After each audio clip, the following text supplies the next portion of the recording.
kami di hadapan-Mu Tuhan. Kami mau angkat hati kami mau angkat hidup kami di hadapan-Mu Bapa. Mau satukan hati kami untuk memuji Engkau Tuhan. Tuhan, kami rindu Engkau, Tuhan, kami rindu Engkau Tuhan.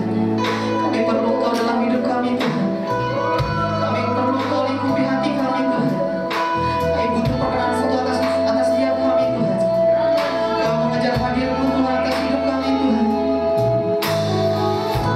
Jadi kami mengejar Engkau Tuhan. Terima kasih Bapa, terima kasih Bapa.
Sama-sama katakan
Sekali lagi kita mau katakan Jesus, I need you.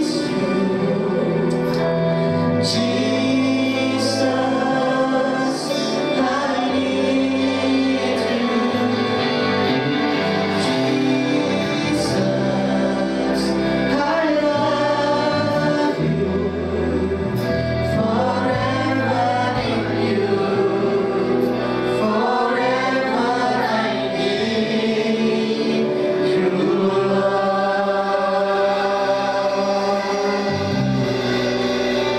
Ya Bapa, dalam nama Tuhan Yesus, pada sore hari ini kami bersyukur bisa berkumpul di tempat ini untuk kami boleh memuji memuliakan nama Tuhan. Dan terlebih daripada itu, kami juga rindu untuk menerima kebenaran firman-Mu. Kami rindu untuk dididik dalam kebenaran firman-Mu. Kami rindu untuk diarahkan supaya kami melakukan apa yang berkenan kepadamu Tuhan. Supaya kami melakukan semua kehendak dan rancangan Bapa tergenapi dalam kehidupan kami. Ampuni kami, seringkali kami tidak peka Tuhan. Ampuni kami, seringkali kami melenceng. Ampuni kami Bapa, seringkali kami tidak memahami, kami tidak menangkap dengan benar akan rancangan dan kehendak Bapa dalam kehidupan kami.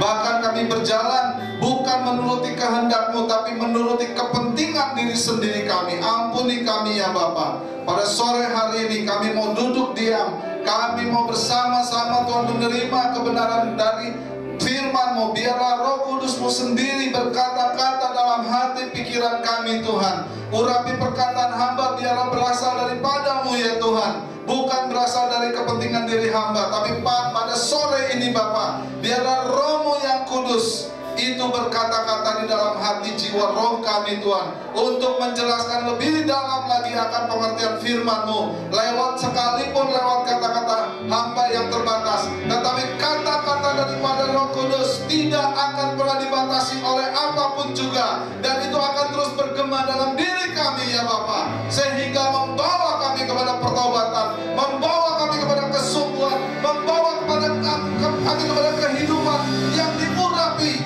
yang dituntun oleh kebenaran oleh Roh Kudus-Mu dalam kebenaran firman-Mu Tuhan. Terima kasih Bapa, terima kasih Tuhan Yesus, terima kasih Roh Kudus. Seberapa kami yang hadir pada sore hari ini, Engkau sendiri mengurapi kami satu persatu. Kami berdoa mereka yang tidak bisa datang pada sore ini, dimanapun mereka berada, biarlah mereka boleh menyempatkan waktu, bahkan menyediakan waktu dengan sungguh-sungguh lewat streaming atau lewat apapun juga, sehingga mereka boleh menerima kebenaran yang sama daripada firman-Mu ya Tuhan. Terima kasih Bapa, pada sore ini kami serahkan sepenuhnya waktu dan yang kami gunakan ini. Kami usir patahkan segala tipu daya kuasa kegelapan apapun bentuknya yang bersembunyi di dalam kehidupan diri kami masing-masing. Terima kasih Bapa, segala puji hormat kemuliaan bagi-Mu Tuhan. Kiranya Engkau membuka kami akan pengertian yang benar daripada kebenaran firman-Mu. Dalam nama Tuhan Yesus kami berdoa ucap syukur. Haleluya, amin. Saudara, beri kemuliaan buat Tuhan kita. Shalom, terima kasih, selamat duduk. Terima kasih buat kesempatan yang diberikan kepada saya pada sore hari ini. Saudara, dalam beberapa hari ini yang saya renungkan dalam kehidupan ini adalah tentang pengiringan kita kepada Tuhan. Apa yang kita lakukan hari-hari ini, apa yang kita kerjakan. Apakah kita dari waktu ke waktu, dari minggu ke minggu, dari hari ke hari, kita hanya beribadah ke gereja, live streaming. Kita hanya melakukan aktivitas atau rutinitas yang seperti ini, saudara.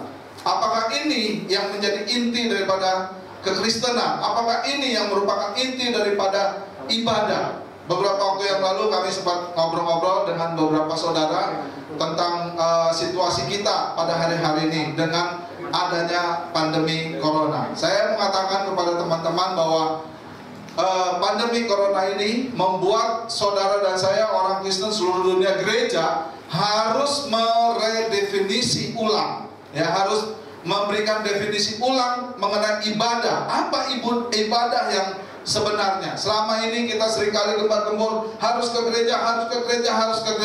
Tapi pada kenyataannya ketika pandemi terjadi, tidak bisa dipungkiri, saudara saya bisa streaming di rumah. Loh, kok boleh?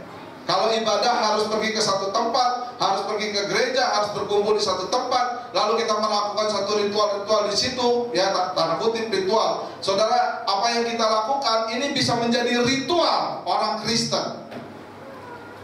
Kalau kita tidak melakukan dengan pengenalan yang benar kepada Tuhan, yang kita lakukan setiap minggu, dari minggu ke minggu, bahkan dari hari ke hari, kita datang saat teduh, kita berdoa, kita baca firman, habis itu selesai, bye-bye Tuhan, saya mau pergi kerja ya, nanti kita ketemu lagi nanti malam, begitu. Ya, kita tanpa sadar, kita bisa melakukan itu, kita terjebak dalam rutinitas keagamawian, dan itulah ritualistik daripada kekristenan, dan itu tidak bisa terkadang kita tidak menyadari bahwa kita sudah melakukan hal yang sedemikian.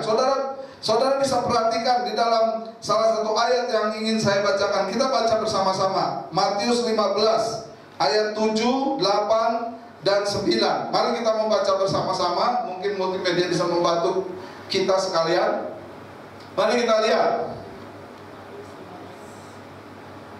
ayat 7, 8 dan 9. Sudah dapat? Mari kita baca di layar monitor, sudah tersedia. Mari kita baca Matius 15 ayat 7, 2, 3. Hai orang-orang munafik, benarlah nubuat Yesaya tentang kamu. 8. Bangsa ini memuliakan aku dengan bibirnya, padahal hatinya jauh dari padaku. 9. Percuma mereka beribadah kepadaku, sedangkan ajaran yang mereka ajarkan ialah apa, saudara? Perintah manusia. Saudara, mari kita renungkan bersama-sama. Ayat-ayat ini tidak ditulis untuk bangsa Israel perjanjian lama.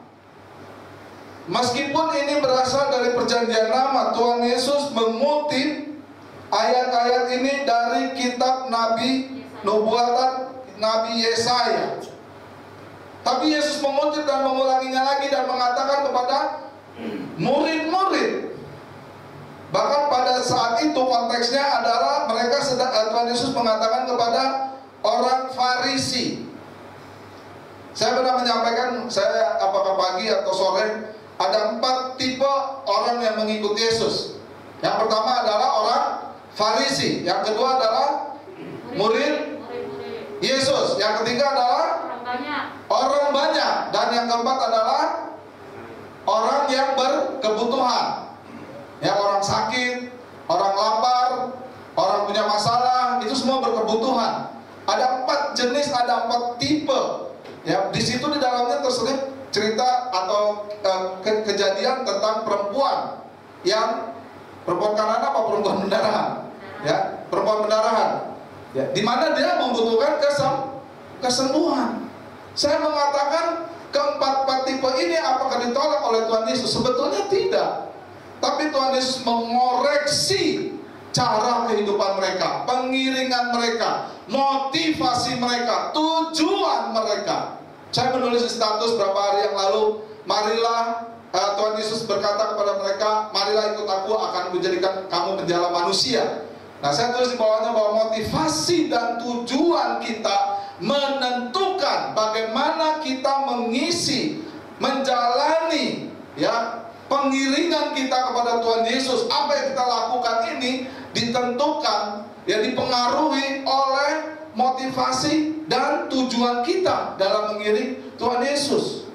Ya, para orang Farisi ini adalah orang-orang yang mengerti firman Tuhan, mengerti nubuatan, mengerti akan kedatangan kelahiran Mesias, kedatangan Mesias. Ya, tapi Tuhan Yesus mengatakan secara spesifik buat mereka di ayat-ayat ini, hai orang-orang munafik, ya, kenapa kamu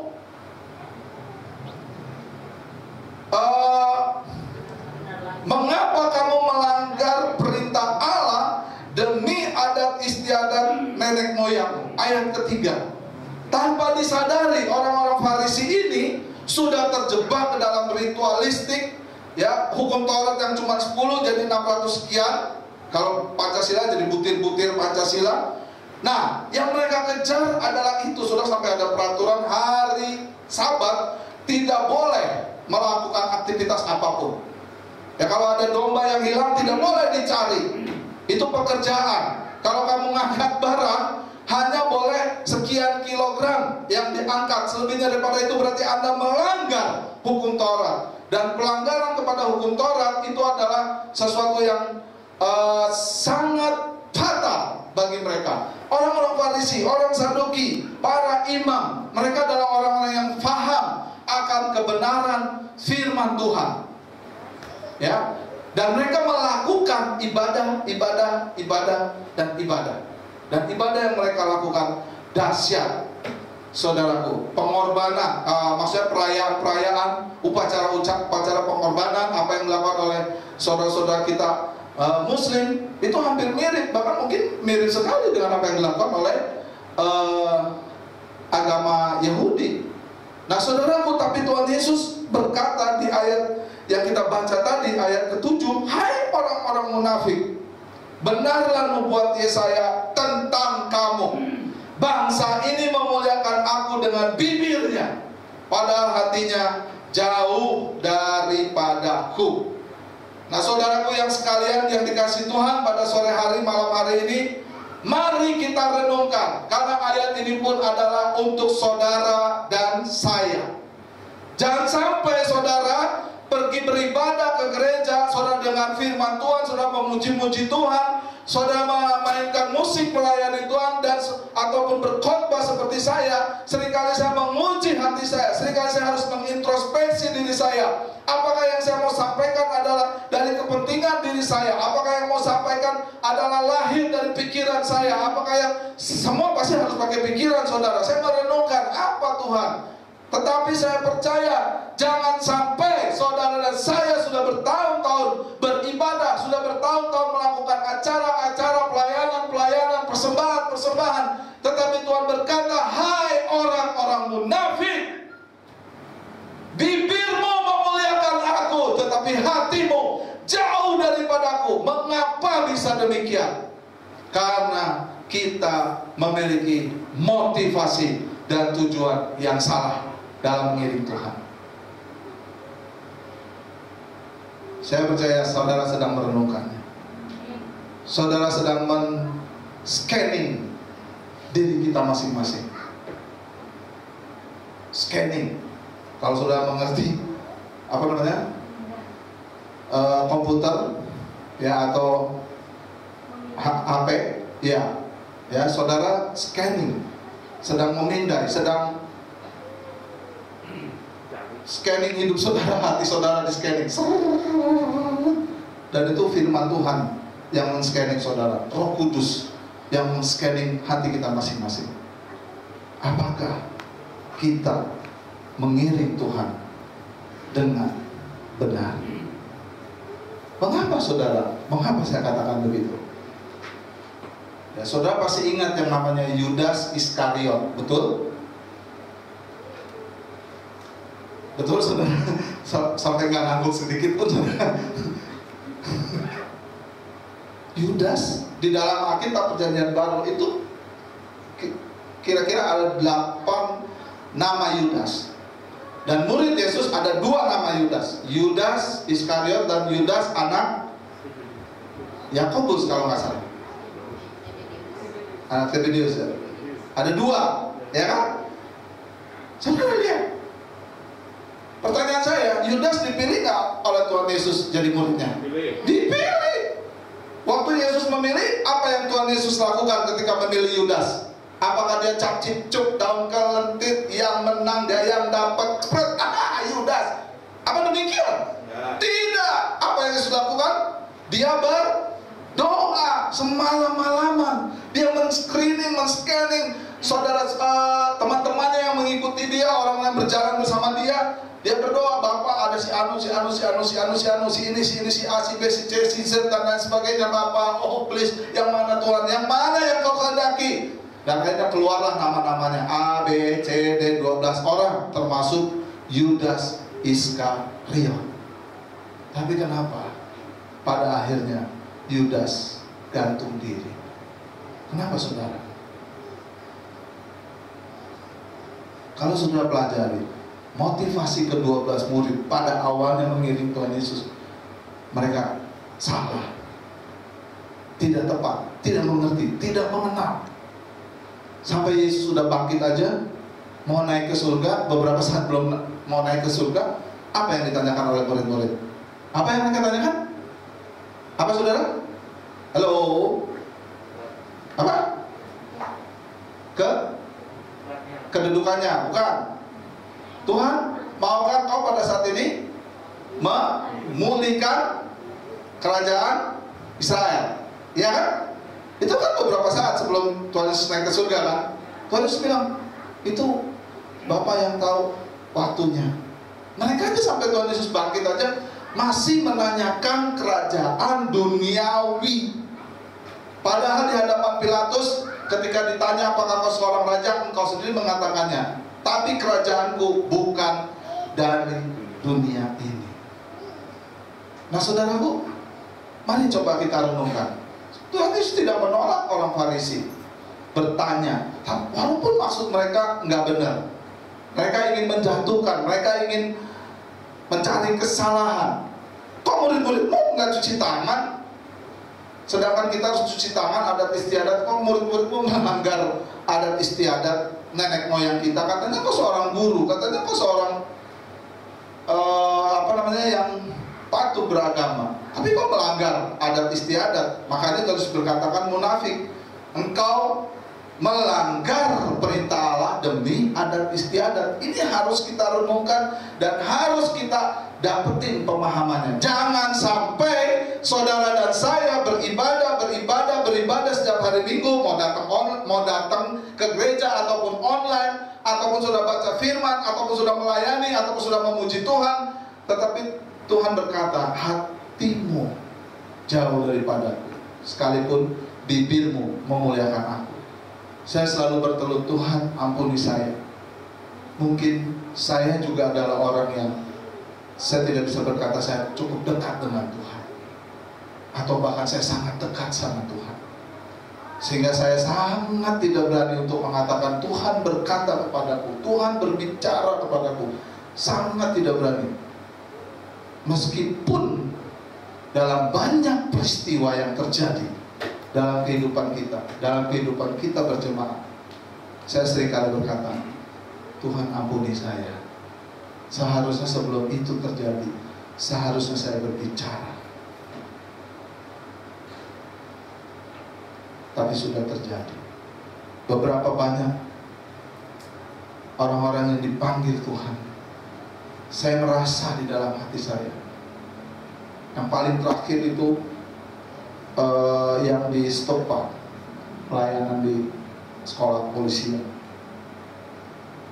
Hari itu saya bertemu Pak Petrus Lehi, pasti mengerti maksud saya, karena waktu itu saya terakhir bersama Pak Petrus Lehi. Saya dalam hati saya sudah berkata, ini pertemuan yang terakhir dengan dia. Tapi saya masih menyangka, dan memang benar, ternyata itu pertemuan yang terakhir. Saya seringkali, Tuhan ampuni saya. Saya tidak punya keberanian untuk mengatakan Tuhan berbicara kepada saya, karena pada kenyataannya juga seringkali saya juga salah. Saya seringkali lebih baik saya berdoa, saya menyerahkan Tuhan. Kalau ada satu tanda atau peringatan, lebih baik saya berdoa, Tuhan jangan sampai terjadi, jangan sampai terjadi, jangan sampai terjadi. Tapi kalau sampai terjadi, ya Tuhan yang berdaulat. Kenapa? Jangan sampai saudara kita merasa kita udah dekat, kita merasa kita dengar suara Tuhan, tapi yang kita dengar ternyata bukan suara Tuhan, suara hantu. Saudara, Tuhan sama hantu cuma tinggal dibalik aja. Tuhan hantu, Tuhan hantu, betul? Waduh, saya takut sekali saudara. Ketika saya ingin menyampaikan kebenaran firman Tuhan, saya harus uji berulang-ulang. Bukan uji maksudnya firman Tuhannya, hati sayanya yang diuji. Firman Tuhan Yesus dengan sangat jelas mengatakan, hai orang munafik, bibirmu memuliakan aku, padahal hatimu jauh daripadaku. Yudas dipilih oleh Tuhan Yesus. Apakah Tuhan Yesus tidak tahu kalau Yudas akan berkhianat? Tahu. Kenapa Tuhan Yesus tetap memilih dia? Saudara dengar baik-baik, kasih Tuhan adalah buat semua manusia. Tuhan Yesus tidak pernah pilih-pilih. Tuhan Yesus tidak mati hanya untuk segelintir orang. Tuhan Yesus tidak disalib hanya untuk orang Israel. Dan Tuhan Yesus juga tidak mati hanya untuk orang Kristen. Tuhan Yesus mati untuk semua orang, untuk semua yang beragama apapun.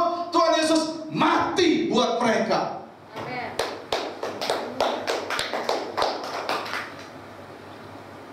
Tuhan Yesus tidak pilih-pilih semua. Tapi yang menentukan pada akhirnya adalah pilihan kita sendiri. Ketika Yudas menyesali, Petrus menyesali, Tuhan Yesus berkata kepada Petrus, Petrus, iblis sedang menaping kau, tapi aku berdoa supaya kau jangan jatuh. Apakah itu hanya untuk Petrus? Saya percaya Tuhan Yesus juga berdoa buat Yudas. Sayang, Yudas mengakhiri hidupnya dengan cara yang tragis. Kalau dia tidak mengakhiri hidupnya dengan cara demikian, pasti ceritanya beda. Dua-duanya, Petrus maupun Yudas, dua-duanya mengkhianati Tuhan Yesus. Betul? Tapi dua-duanya juga awalnya mengiring Tuhan Yesus juga salah motivasinya. Motivasinya ke duniawi. Saudara baca, orang yang berbondong-bondong datang kepada Tuhan Yesus. Tuhan Yesus bilang apa? Kamu mencari aku bukan karena melihat tanda-tanda, tapi karena kamu makan roti sampai kenyang.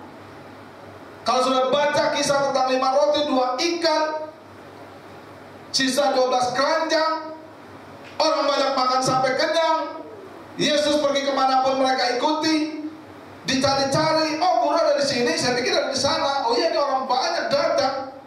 Saudara, kalau baca akhir daripada kisah itu, dari 5.000 orang yang makan roti mujizat, dari 5.000 orang yang melihat mujizat, dari 5.000 orang yang mengalami mujizat, baca akhirnya, hampir mereka semua meninggalkan Yesus. Bahkan Yesus berkata dengan sangat jelas kepada murid-muridnya, kamu nggak mau pergi juga seperti mereka. Mengapa? Karena mereka mempunyai motivasi dan tujuan yang salah. Lupa, saya dulu waktu awal-awal ke gereja juga motivasi tujuan saya salah. Benar, nggak apa-apa. Tuhan Yesus tidak menolak orang Farisi, Tuhan Yesus tidak menolak orang yang berkebutuhan, yang sakit mau disembuhkan. Tuhan Yesus tidak menolak orang banyak. Tuhan Yesus tidak menolak siapapun. Saudara, datanglah, sekalipun motivasimu salah, bahkan mungkin sekalipun pikiranmu, hatimu jahat, bejat, datang ke sini dengan hati yang gak benar, dengan motivasi yang salah. Tapi kalau mendengar firman Tuhan, saya terlalu percaya firman Tuhan hidup dan dia akan mengubahkan hidup saudara. Yang bisa katakan amin. Ini kemuliaan buat Tuhan kita. Tapi pertanyaannya, pilihan ada di tangan saudara. Saudara mau diubah atau tidak?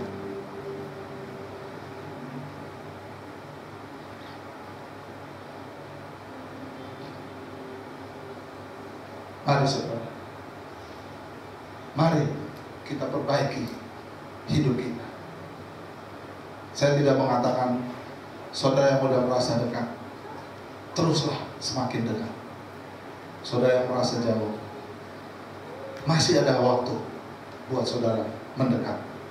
Saudara yang berkata seperti seorang yang dua orang yang berdoa di bait Allah. Yang satu kan orang Farisi ya, berdoa, oh Tuhan, aku tidak seperti pemungut cukai ini. Ya kan gitu kan? Aku berpuasa seminggu 2 kali, aku beribadah, aku kasih korban, tidak seperti orang ini. Wah, orang Farisi menadahkan tangan begini, sedangkan pemungut cukai berdiri jauh-jauh dan dia ngomong, aku orang berdosa. Saya katakan pada saudara, seberdosa apapun, sejahat apapun, sejelek apapun pikiran, motivasi dan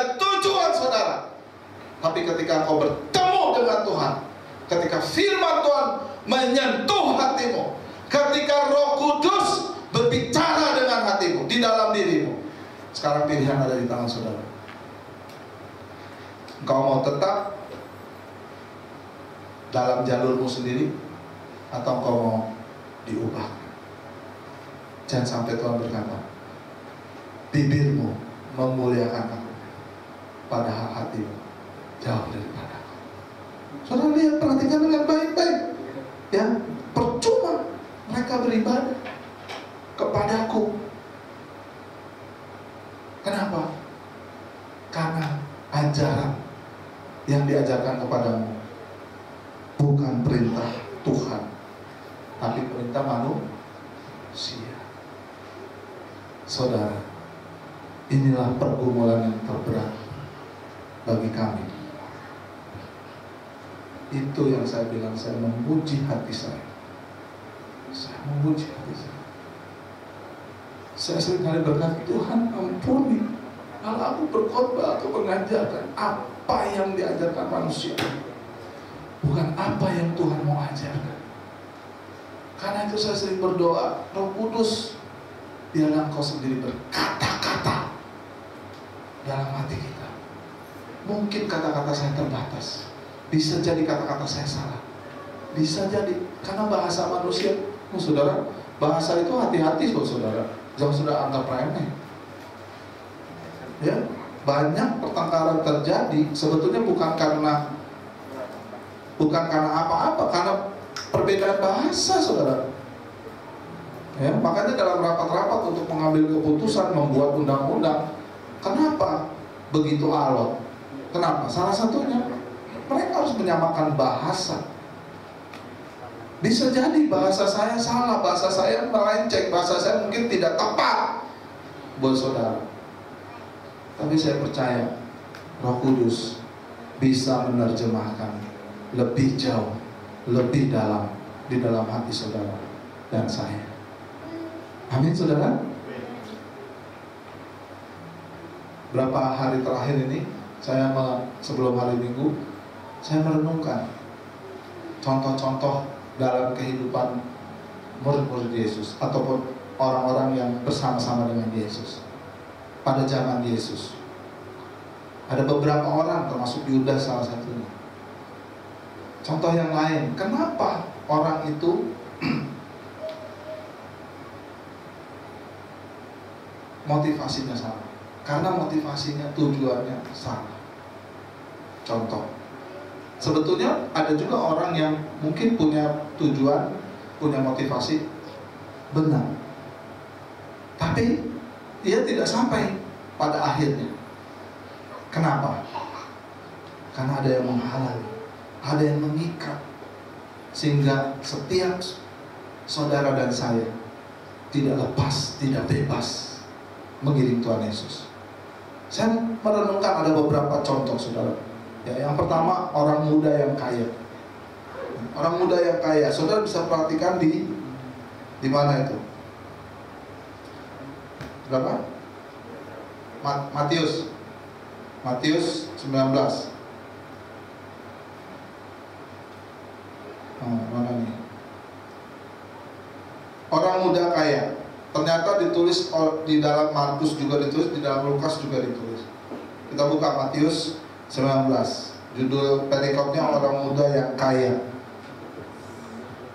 Ya, ada seorang datang, ayat 16, kepada Yesus dan berkata, Guru, perbuatan baik apakah yang harus kuperbuat untuk memperoleh hidup yang kekal? Bagus kan saudara motivasinya, tujuannya? Bagus. Dia ingin menjadi orang yang lebih baik. Bagus. Dan dia ingin masuk dalam kerajaan sorga. Bagus kan saudara? Sangat bagus. Kalau ada orang yang berkata, saya mah mau ke sorga, mau ke neraka, itu urusan Tuhan deh. Yang penting saya di dunia aman, selesai. Tapi orang muda kaya ini luar biasa. Tuhan Yesus berkata, apakah sebabnya kau bertanya kepadaku tentang apa yang baik? Hanya satu yang baik, tapi jika kau ingin masuk ke dalam hidup, dikatakan hidup. Ya, bukan hanya, ternyata waktu saya pernah merenungkan tentang kata hidup, ya, hidup itu salah satu kualitasnya adalah kekekalan. Jadi hidup itu kekal, saudara. Nah, kata orang itu kepadanya, perintah yang mana?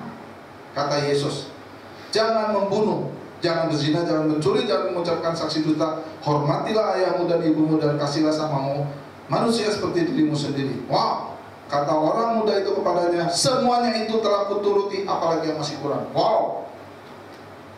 Saudara, adakah di antara saudara yang sudah menuruti segala perintah Allah? Orang muda ini mengatakan dengan terang-terangan kepada Tuhan Yesus, dan Tuhan Yesus tidak menolak, tidak membantah. Terima kasih. Dikatakan apa?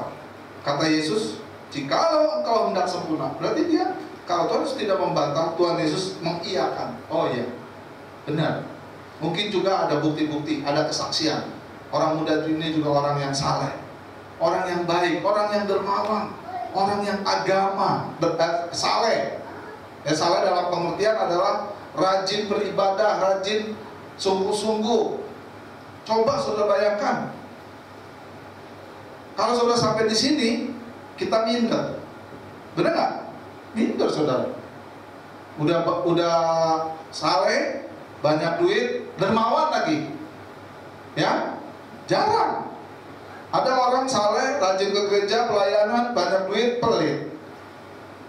Ada orang yang nggak pelit, tapi duitnya kagak banyak. Ada orang yang kagak pelit, duitnya banyak, tapi kagak rajin ke gereja. Tapi orang muda kayak ini, ya dikatakan dia melakukan 10 hukum Taurat, dan dia juga seorang yang sosial. Jikalau kau hendak sempurna, Tuhan Yesus katakan, jualah segala milikmu dan berikanlah itu kepada orang-orang miskin, maka engkau akan beroleh harta di sorga. Kemudian datanglah kemari dan ikutlah. Ya, kalau di perikop yang lain dikatakan tinggal satu yang perlu kamu lakukan. Ya, di sini kemudian Tuhan Yesus berkata, ketika orang muda itu mendengar perkataan itu, pergilah ia dengan sedih, sebab banyak hartanya. Kira-kira saudara, kalau kayak begini endingnya, kira-kira dia ikut Yesus apa tidak? Enggak.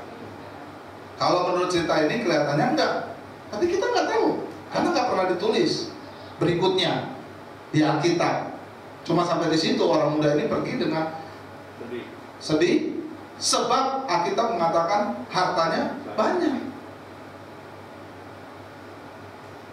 Padahal kan sudah dibilang dia ini dermawan sosial.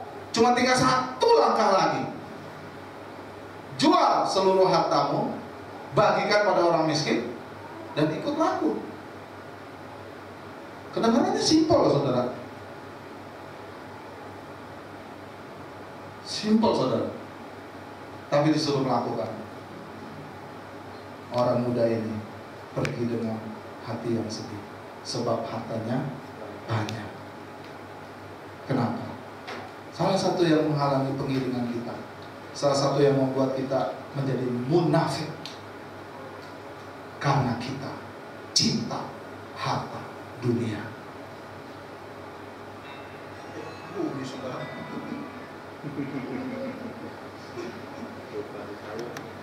Mungkin dia lagi streaming kali. Dia gangguin saya. Gak tahu juga saudara.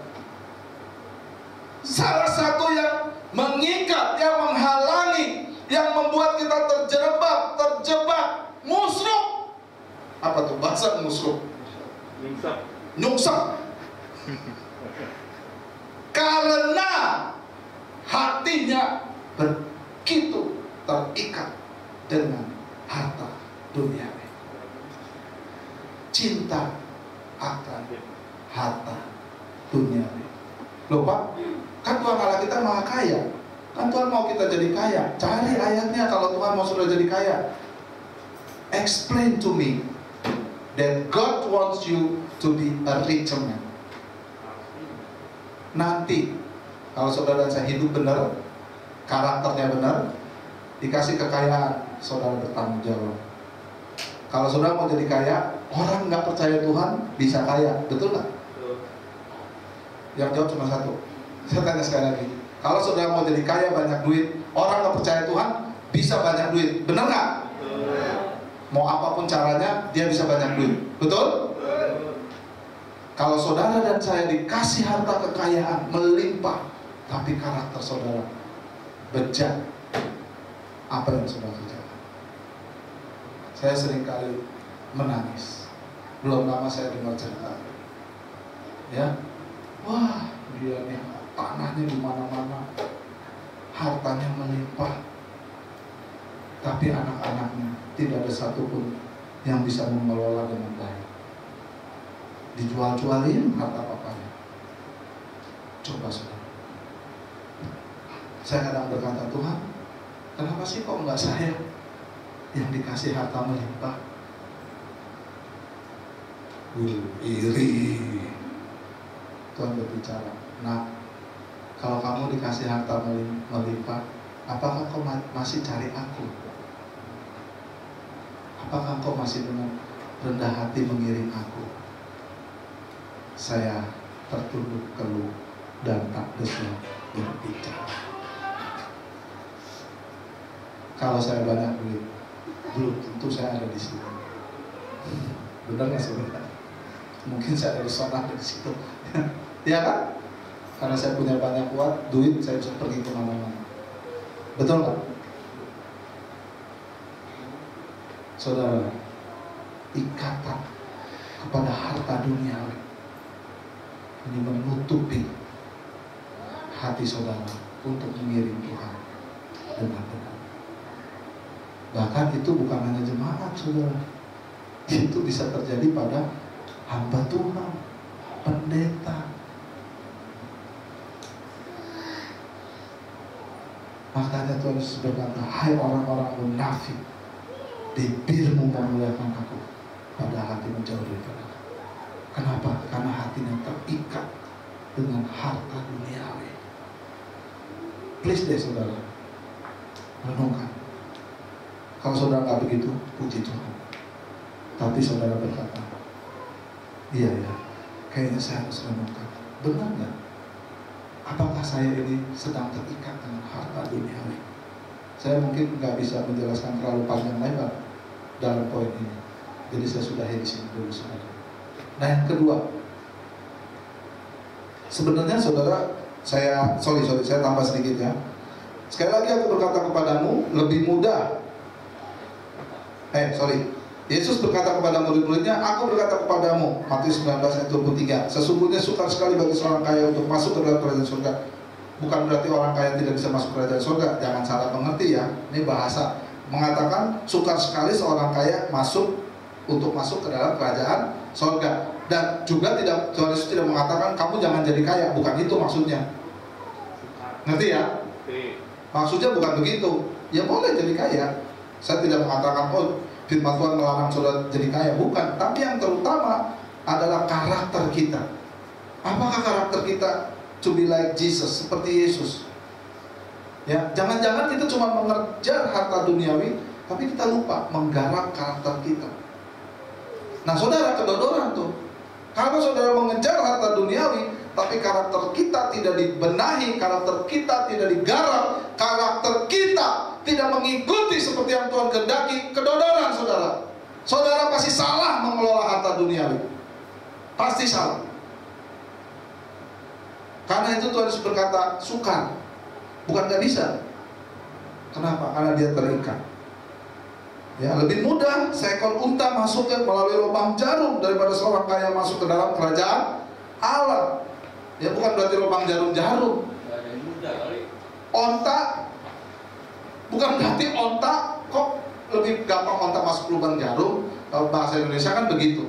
Ternyata di Israel itu ada tembok yang ada satu celah yang kecil, dan itu disebut dengan lubang jarum. Nah, onta itu kalau masuk ke situ saudara, ya orang ya udah pasti bisa masuk. Onta itu kan bawa barang banyak, itu harus diturunin dulu saudara, barang-barangnya, ya dimasukin barang-barangnya melalui celah itu, ontanya masuk, baru bisa melanjutkan perjalanan. Lebih mudah seekor onta masuk lubang jarum, dia pasrah, barang-barang itu bukan punya dia, mau diambil kek, mau dikemanain kek, terserah. Dia nggak bakalan ronta-ronta, jangan, ini harta saya, ini dari pundak saya, jangan, dia nendang-nendang, jangan.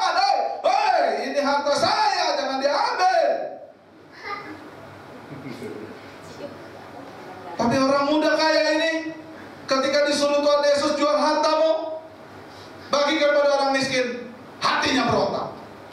Waduh, harta saya banyak. Bukan soal capek baginya, bukan itu. Tapi dia terikat dengan harta dunia. Saudara jangan salah menangkap khotbah saya. Jangan dipotong-potong. Pak Yos bilang katanya orang Kristen gak boleh kaya. Bukan itu maksudnya. Dikatakan apa? Ketika murid-murid mendengar itu, sangat gemparlah mereka dan berkata, kalau demikian siapa yang dapat diselamatkan? Nah, ayat ini sebetulnya berbicara tentang keselamatan. Lalu dikatakan Yesus memandang mereka dan berkata, perhatikan baik-baik, ini ayat yang suka dipelintir. Dikatakan apa? Bagi manusia hal ini tidak mungkin, tapi bagi Allah segala sesuatu mungkin. Yang disebut dengan bagi Allah segala sesuatu mungkin bukan berbicara berkat-berkat jasmani, tapi itu berbicara tentang keselamatan, mengiring Tuhan Yesus.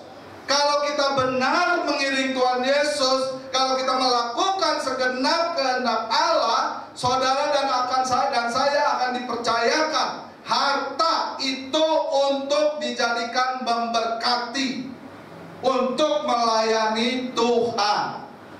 Tapi dikatakan, waduh, murid-murid bilang, perkataan ini keras banget nih.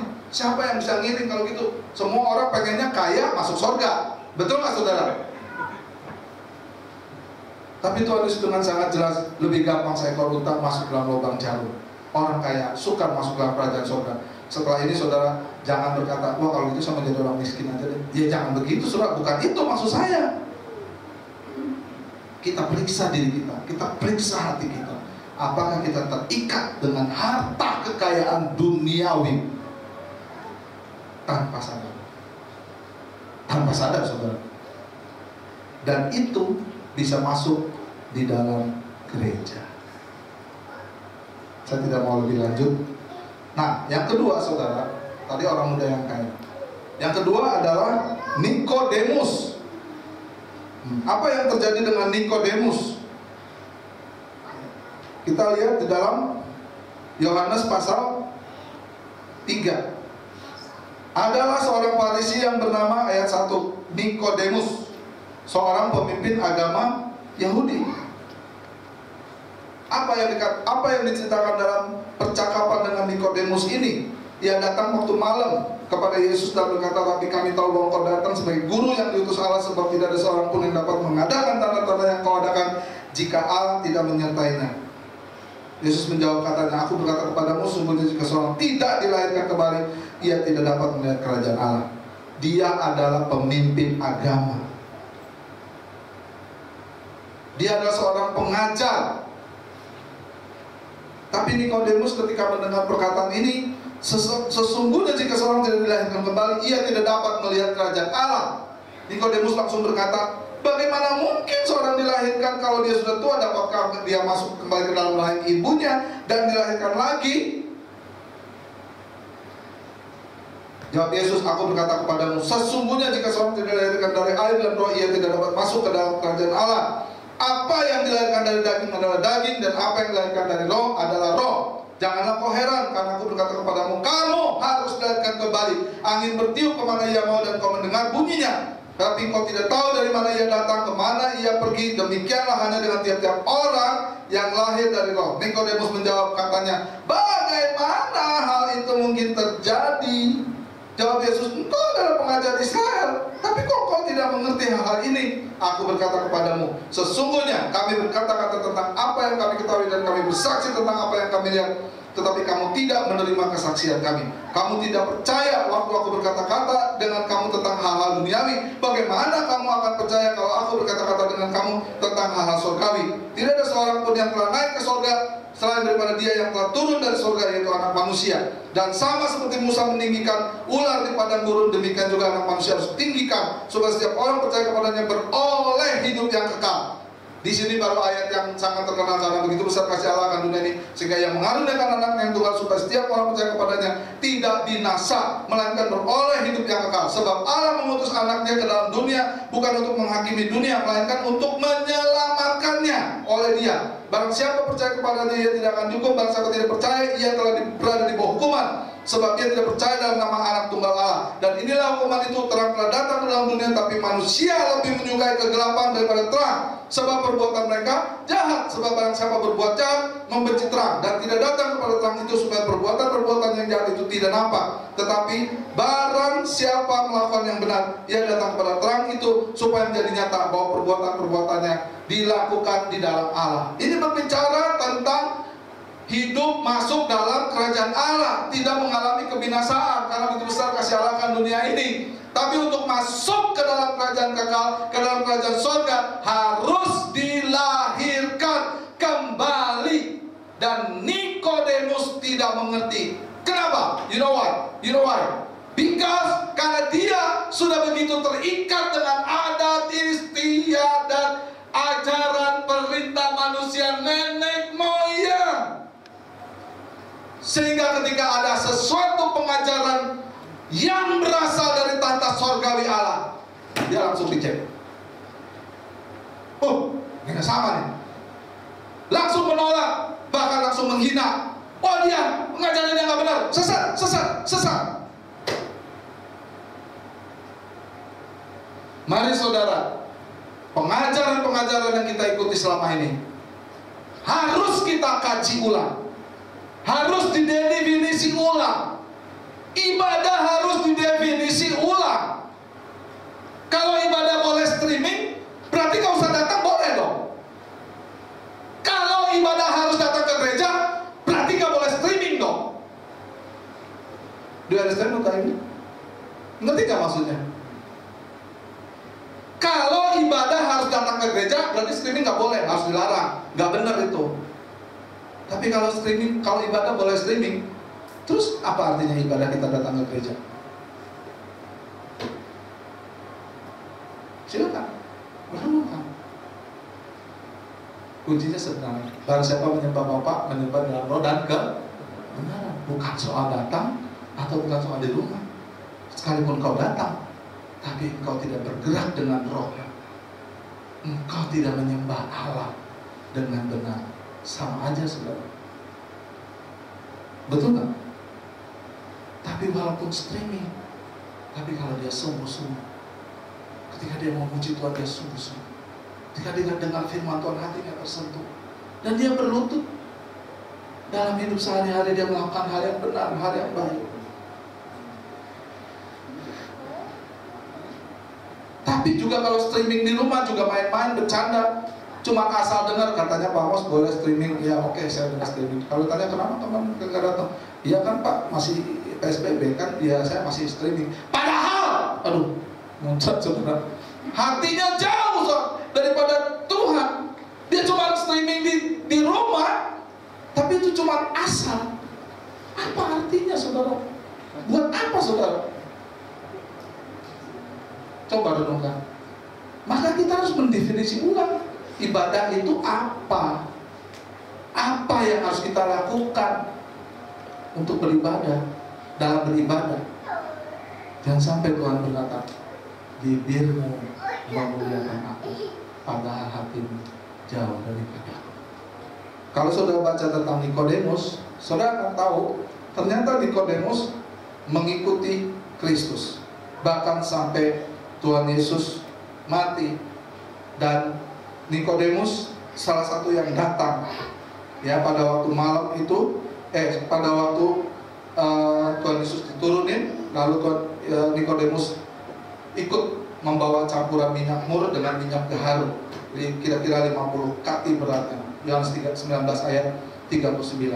Sekalipun dia begitu tertutup, begitu dia tidak mengerti ajaran-ajaran yang Tuhan Yesus ajarkan, dia tertutup dengan ajaran nenek moyang, tradisi, adat istiadat, keagamaan, ajaran perintah manusia. Tapi dia perlahan-lahan dia tetap mengikuti Yesus. Luar biasa saudara.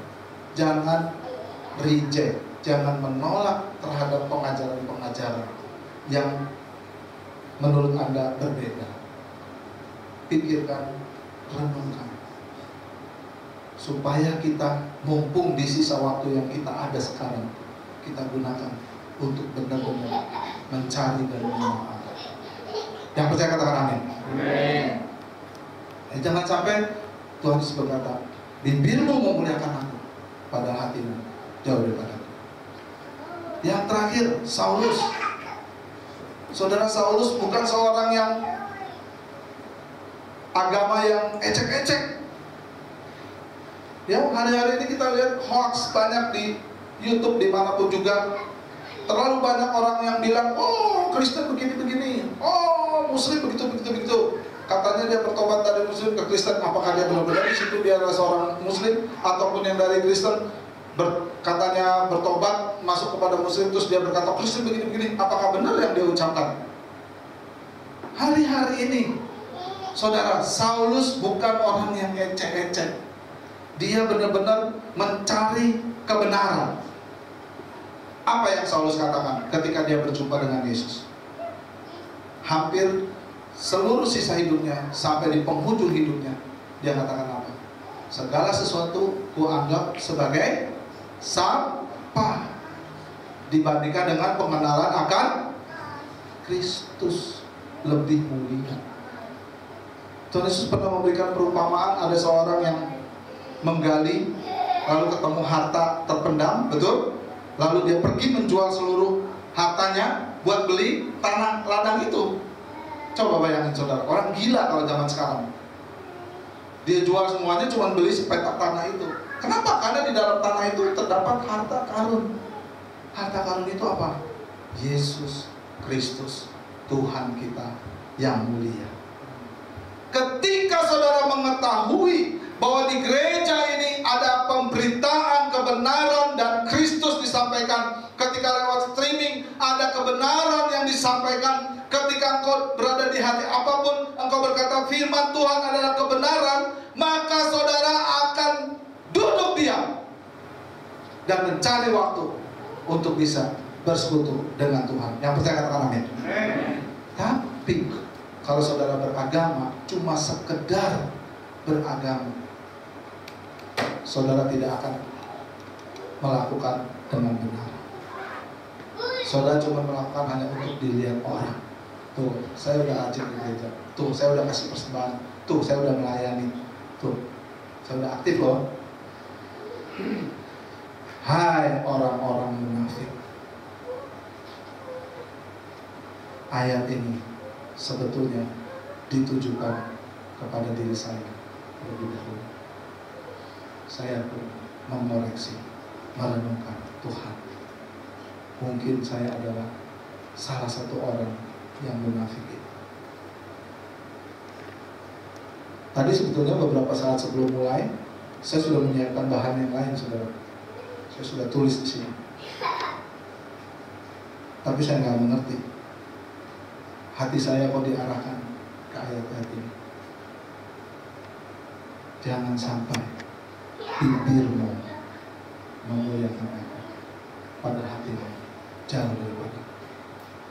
Kenapa? Karena terikat harta dunia. Karena terlalu terikat dengan ajaran nenek moyang. Tapi mari kita bongkar. Mari kita masuk lebih dalam hubungan kita dengan Tuhan. Orang yang mencari Tuhan, dia tidak mengutamakan pemenuhan kebutuhan. Yang dia cari bagaimana menyenangkan hati Tuhan. Yang dia pikirkan bagaimana Bapakku yang di sorga menggarap hidupku. Bukan yang dicari pemenuhan kebutuhan. Bapak, apa kita nggak usah nyari? Bukan itu maksudnya. Tapi fokus utamanya, dia benar-benar carilah dulu kerajaan Allah dan kebenarannya. Semuanya baru akan ditambahkan. Tapi kebanyakan kita mencari semuanya yang ditambahkan itu dengan cara kerajaan Allah. Itu beda, saudara. Apakah saudara cari pribadi Tuhan Yesus atau saudara cari berkatnya?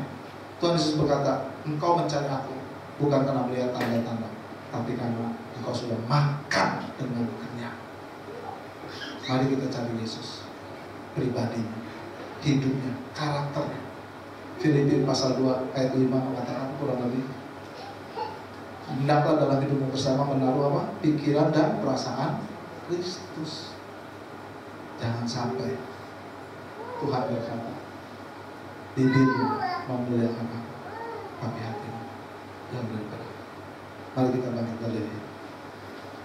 Ku mau sepertimu Yesus, disempurnakan selalu. Kita naikkan pujian. Mari bersama-sama katakan, mau sepertimu Yesus. mari masing-masing arahkan hatimu kepada Tuhan dan Roh Kudus yang memimpin hidup saudara dan saya. Mari arahkan hati kita.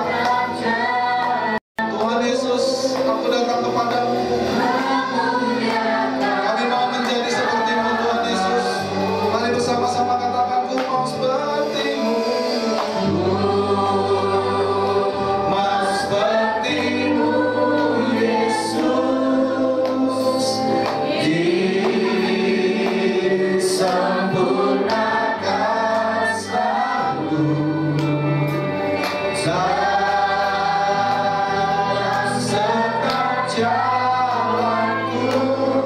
Biarkan single dan wajar akan menaikkan pujian ini. Saudara yang lain tundukkan kepala. Mari saudara datang kepada Tuhan. Saudara scanning hati saudara masing-masing. Apakah kita sudah datang kepada Tuhan dengan kesungguhan, dengan ketulusan, dengan kebenaran, dengan kejujuran? Mari kita bertobat. Mari kita bertobat. Jangan sampai Tuhan berkata, bibirmu memuliakan aku, padahal hatimu jauh daripadaku. Mari kita bertobat dan mari kita persembahkan kembali hidup kita, bahwa kita tidak mau menjadi serupa dengan dunia ini, menjalani hanya sekedar beragama, melakukan ritual-ritual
Hamba mohon kepadamu, tuntun jalan hamba di dalam kehendak-Mu, di dalam kebenaran-Mu, di dalam kekudusan-Mu, di dalam ketulusan yang daripadamu Tuhan. Pimpin semua kami pada sore hari ini, agar kami berjalan sesuai dengan rancangan kehendak-Mu. Jangan sampai bibir kami memuliakan Tuhan, padahal hati kami jauh daripadamu. Engkau sendiri berkata-kata, Engkau sendiri mengoreksi hati pikiran jiwa kami Tuhan. Kami mau sungguh-sungguh, kami mau benar-benar mau menjadi seperti-Mu Tuhan Yesus. Kami mau tinggalkan segala kemeriahan dunia ini. Kami mau tinggalkan segala bentuk ikatan dunia ini. Kami mau tinggalkan segala bentuk hal yang menghalangi kami Tuhan untuk mengenal Engkau. Kami bawa jiwa kami bawa roh kami bawa hidup kami supaya diperbaharui menjadi seperti Tuhan Yesus, mengenakan pikiran dan perasaan Kristus, agar hari demi hari dalam segala peristiwa kami percaya Tuhan mendidik kami, Tuhan menuntun kami, agar kami dari hari ke hari makin sempurna, makin dimuliakan, makin berjalan kepada terang, dan semua kegelapan menjadi sirna dalam kehidupan kami. Ampuni kami ya Bapa. Terima kasih Tuhan. Kalau di antara kami yang sudah berada dalam track yang Tuhan kehendaki, terus Tuhan perbaharui, terus Tuhan pimpin kami, agar kami menjadi contoh, menjadi teladan, agar kami boleh membagikan kehidupan Kristus kepada setiap orang yang ada di sekitar kami. Terima kasih ya Bapa. Kami tidak mau terikat dengan apapun juga, tetapi pada malam sore hari ini kami mau katakan, biarlah segala sesuatu dilepaskan. Biarlah seperti Paulus katakan, segala sesuatu menjadi seperti sampah dibandingkan dengan pengenalan akan Kristus, lebih mulia daripada segala galanya. Kami percaya ketika Engkau memberikan berkat-berkat-Mu, ketika Engkau membawa kami kepada kehidupan yang diberkati, maka kami menggunakannya seluas-luasnya untuk kerajaan Allah, untuk kerajaan surga, supaya nama Tuhan dipermuliakan, supaya kehendak-Mu dinyatakan, supaya lebih banyak orang yang akan berlutut, supaya lebih banyak lidah yang akan mengaku bahwa Yesus Kristus adalah Tuhan sampai selama-lamanya. Berikan tepuk buat Tuhan kita. Haleluya. Mari sama-sama dalam nama Bapa, Putra, Roh Kudus, dalam nama Tuhan Yesus katakan amin. Berikan kemuliaan buat Tuhan.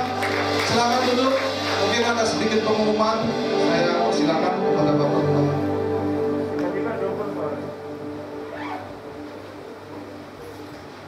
Ya, puji Tuhan.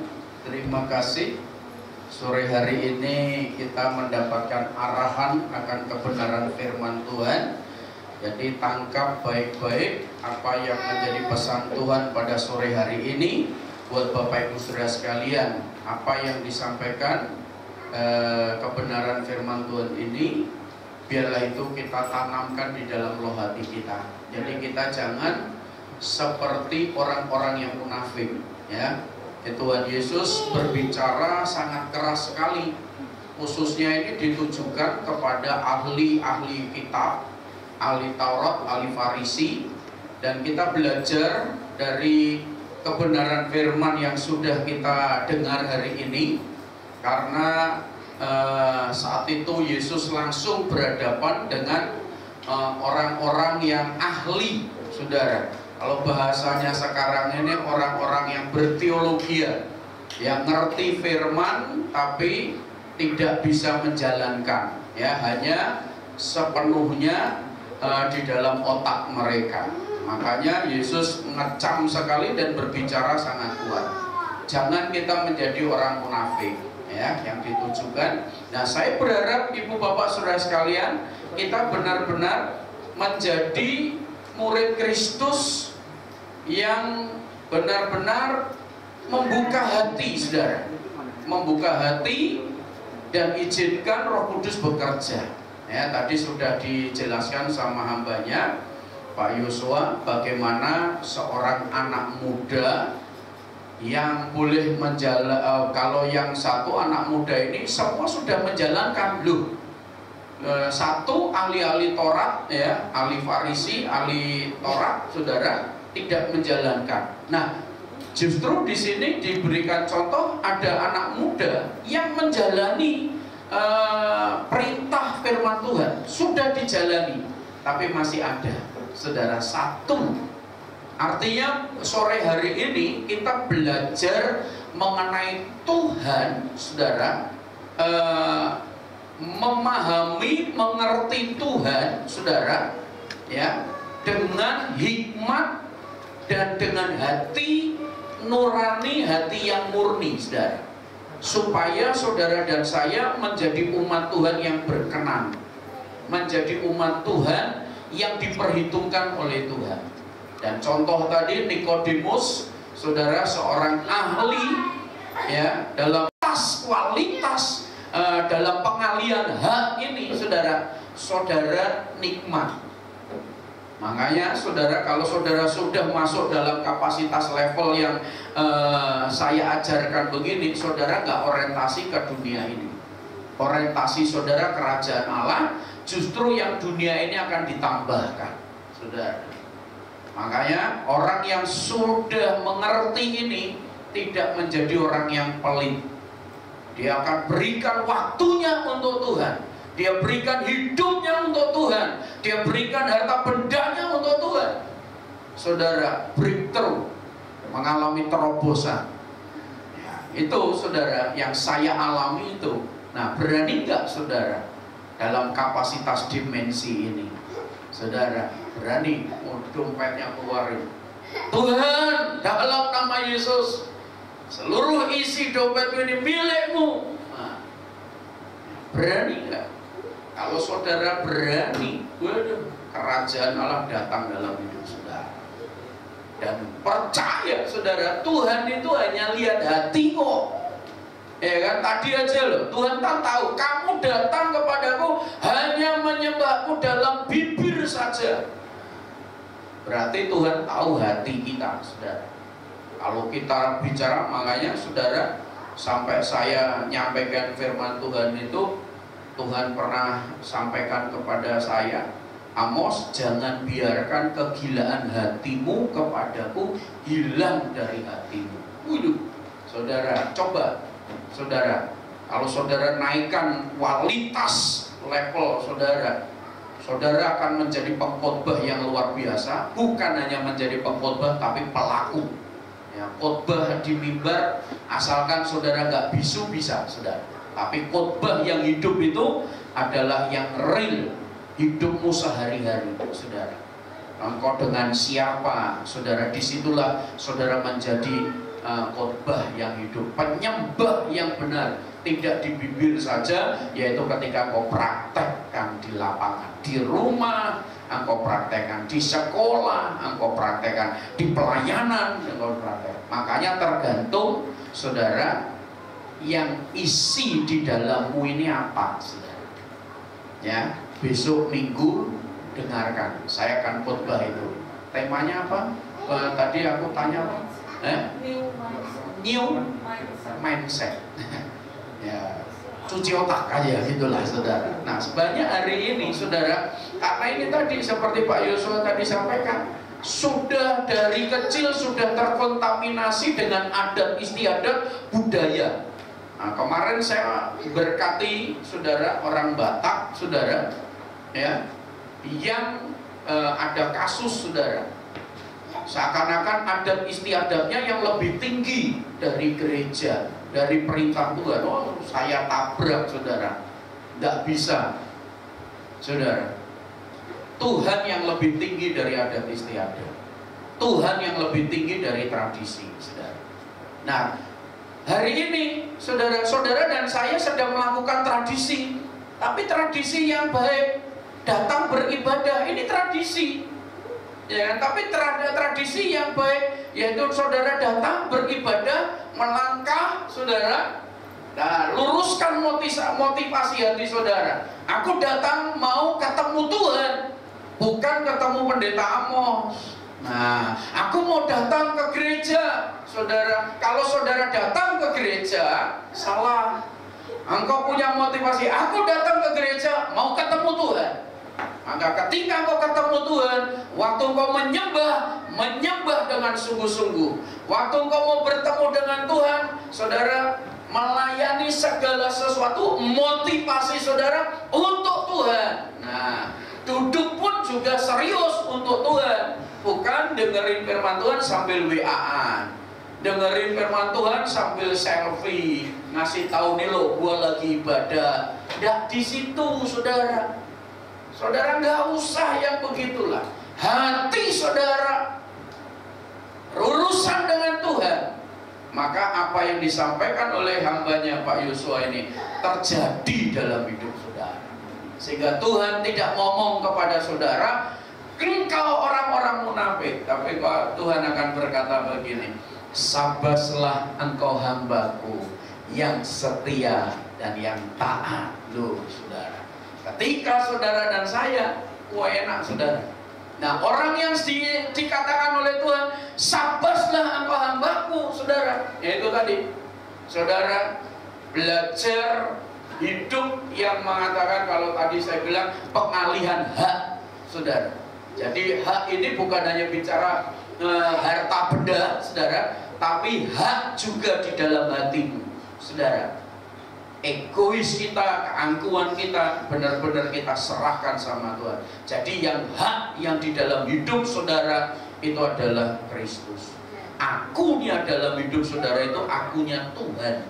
Tuhan yang tinggal di dalam diri saudara. Kalau saudara sadar bahwa firman ada dalam hidupmu, Tuhan ada dalam hidupmu, kasih Allah dalam hidupmu, Yesus ada dalam hidupmu, tidak ada alasan untuk takut.